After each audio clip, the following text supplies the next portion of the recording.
ఆ రోజు నా మీద కేసులు బుక్ చేసిండు. మరి ఒక్కసారి మీరు నా మీద కేసులు బుక్ చేసిందని మాట్లాడే కంటే ముందు ఫోర్త్ కాదమ్మా ఫిఫ్త్ వీడియో ఒక్కసారి ప్లే చేయి. ఒక్కసారి ఏ విధంగా రేవంత్ రెడ్డి గారు జూపల్లి కృష్ణారావు గారి దగ్గర మైక్ గుంజుకున్నాడో డికేఆర్ నా దగ్గర గుంజుకున్నారో ఒకసారి చూడండి.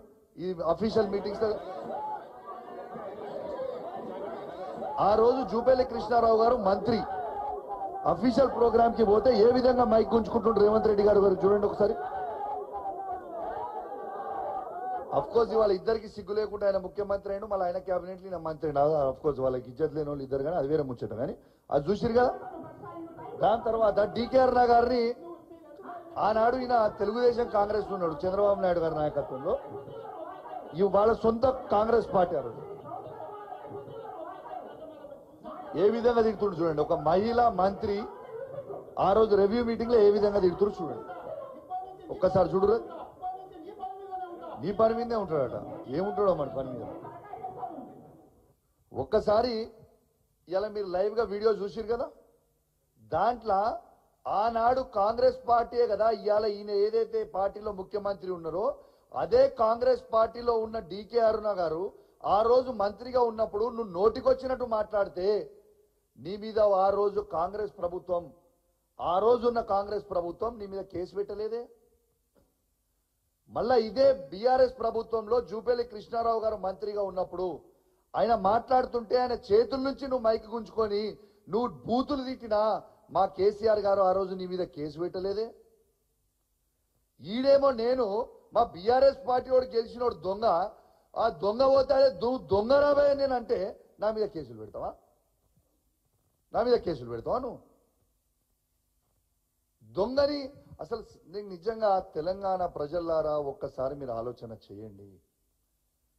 ఇయాలని ఒక దొంగని దొంగ అంటే ఒక దొంగ దొంగతనం చేసిన తర్వాత నువ్వు దొంగ అంటే అది కూడా తప్పంటే ఎట్లా అని నేను అడుగుతా ఉన్నాను.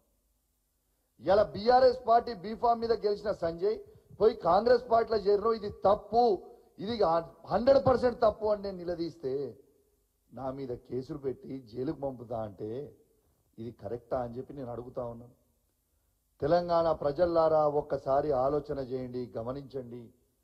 ఏ విధంగా ఈ రేవంత్ రెడ్డి గారి ప్రభుత్వం ఏ విధంగా కేసులు పెట్టి హరాస్మెంట్ చేస్తా ఉన్నారో ఒక్కసారి మీరు ఆలోచన చెయ్యండి అని మీ అందరు కూడా విజ్ఞప్తి చేస్తా ఉన్నాను. నీతి నిజాయితీ కోసం మాట్లాడితే కూడా, రైతుల పక్షాన మాట్లాడితే కూడా, యువకుల పక్షాన మాట్లాడితే కూడా, పేద మహిళల పక్షాన మాట్లాడితే ఇవాళ కేసులు పెడతా అంటే ఇది న్యాయమా? ఒక్కసారి మీరు ఆలోచన చేయండి అని నేను అడుగుతా ఉన్నాను. కేసులు ఎందుకు పెడుతుండు? ఇవాళ దాదాపు నా మీద 28 కేసులు పెట్టిండు. దేనికోసం పెట్టిండు? ఇలా నువ్వు ఇచ్చిన 6 గ్యారెంటీలు ఎందుకు ఇస్తలేవని గట్టిగా అడుగుతున్నాను. రైతులకి రైతు భరోసా ఎందుకు ఇస్తలేవని గట్టిగా అడుగుతున్నాను. రైతులకి రుణమాఫీ ఎందుకు ఇస్తలేవని గట్టిగా అడుగుతున్నాను. 24 గంటల ఫ్రీ కరెంట్ సరిగ్గా ఎందుకు ఇస్తలేవని అడుగుతున్నాను. ఇలా రైతు బీమా టైంకి ఎందుకు ఇస్తలేరని అడుగుతున్నాను.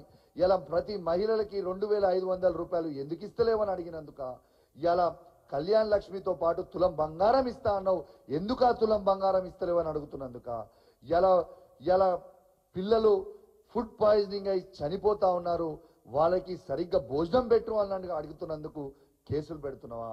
ఇలా కేసీఆర్ కిట్టులు కంటిన్యూ చేయని నేను గట్టిగా అడుగుతున్నాను, కేసులు పెడుతున్నావా? ఇలా గర్భిణీ స్త్రీలకి న్యూట్రిషన్ కిట్లు ఎందుకు ఇస్తలేవని అడుగుతున్నందుకు కేసులు పెడుతున్నావా? ఇలా కంటి వెలుగు ఆ తాతలకి అవ్వలకి ఇలా కంటి వెలుగు ఇలా వాళ్ళకి ఫ్రీగా కంటి ఆపరేషన్లు కానీ ఫ్రీగా అద్దాలు ఎందుకు ఇస్తలేవంటే కేసులు పెడుతున్నావా? తాతలకి అవ్వలకి 4000 రూపాయల పెన్షన్ ఇస్తా అన్నావు, ఎందుకు ఇస్తలేవని అడుగుతుంటే కేసులు పెడుతున్నావా? ఇలా వికలాంగులకి ఇలా 4000 నుంచి 6000 రూపాయల పెన్షన్ చేస్తా అన్నావు, ఎందుకు చేస్తలేవని అడిగితే కేసులు పెడుతున్నావా? ఇలా ఆటో డ్రైవర్లకి మద్దతుగా ఉంటా అన్నావు, ఎందుకు ఉంటలేవని అడిగితే కేసులు పెడుతున్నావా?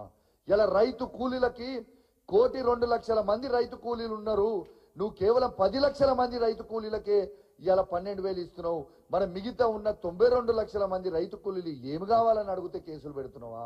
దేనికోసం పెడుతున్నావు కేసులు? ఇలా నేను ఒక్కటే అడుగుతా ఉన్నా, రేవంత్ రెడ్డి గారు మీరు కేసులు పెడుతున్నారు నా మీద, మరి నాదైతే ఒక్కటి కూడా ల్యాండ్ గ్రాబింగ్ కేసులు నా మీద లేవు. చీటింగ్ కేసులు నా మీద లేవు, కిడ్నాప్ కేసులు నా మీద లేవు, మర్డర్ కేసులు నా మీద లేవు, అటెంప్ట్ మర్డర్ కేసులు కూడా నా మీద లేవు. నిన్న నన్ను అరెస్ట్ చేసి తీసుకుపోయి ఏం చెప్తాడు? నా మీద పీడీ యాక్ట్ పెట్టి 6 నెలలు నేను బయటికి రాకుండా విశ్వ ప్రయత్నం చేసిండు నిన్న రేవంత్ రెడ్డి గారు. నేను ఒక్కటే అడుగుతున్నా, మరి రేవంత్ రెడ్డి గారు ఇప్పుడే నేను రేవంత్ రెడ్డి గారు అఫిడవిట్ చూస్తా ఉన్నా. రేవంత్ రెడ్డి గారి మీద ఉన్న కేసులు ఎన్ని తెలుసా మీ అందరికీ? 89 కేసులు. ఇది అఫీషియల్ గా రేవంత్ రెడ్డి గారు డిక్లేర్ అండ్ అఫిడవిట్ లో చేసింది 89 కేసులు. ఇలా అన్నిటికంటే ఫస్ట్ కేసు ఏందో తెలుసా? ఫస్ట్ కేసు రేవంత్ రెడ్డి మీద ఉన్నది 2002